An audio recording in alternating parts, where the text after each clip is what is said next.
Night fishing was supposed to be peaceful. I was seeking solitude, a break from the hustle and bustle of city life. I'd chosen a remote lake deep in the woods, far from any civilization. The only company I wanted was the gentle lapping of water against the boat and the occasional rustle of night creatures in the underbrush. What I found, however, was something far more sinister. The moon hung low, casting a silvery glow over the still water. As I rowed my small boat to the center of the lake, the air was cool, crisp even, carrying the earthy scent of pine and wet soil. The tranquility of the night was a stark contrast to the chaos I'd left behind. For a moment, I felt a sense of calm. I cast my line into the water, watching the ripples fan out and disappear into the darkness. Time seemed to stand still as I waited for a bite, the silence enveloping me like a comforting blanket.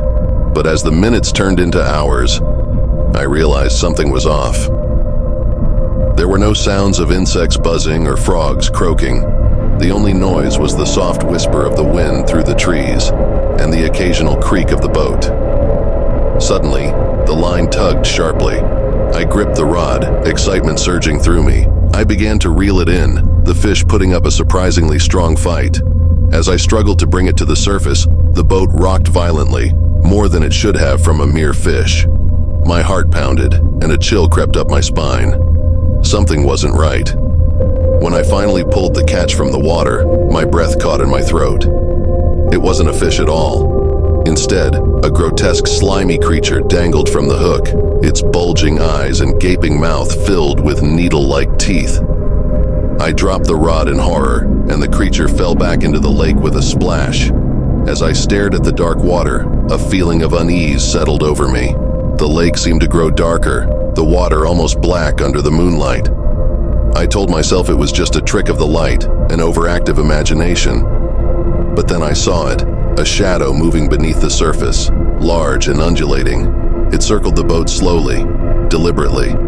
Panic set in. I grabbed the oars and began to row back to shore, but the boat barely moved. It felt as though something was holding it in place. I glanced over the side and saw dozens of pale, slimy hands gripping the edges of the boat, their long fingers clawing at the wood.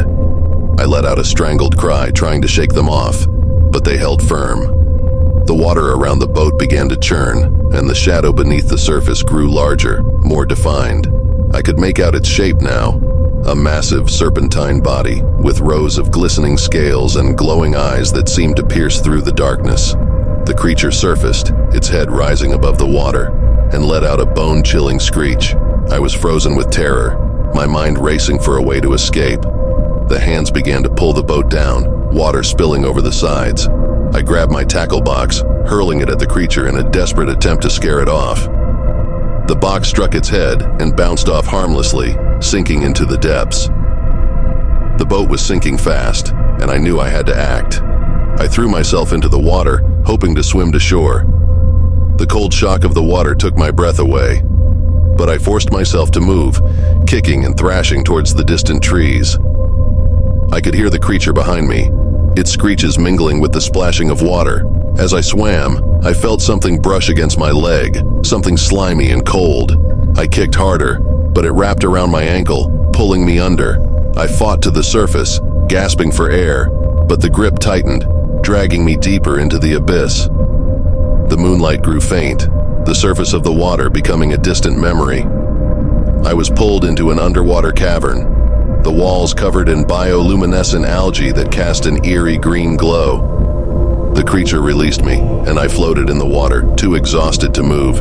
Around me, I could see more of the pale, slimy creatures, their eyes fixed on me with a hungry gaze. In the center of the cavern was a large, pulsating mass, like a heart made of writhing tentacles.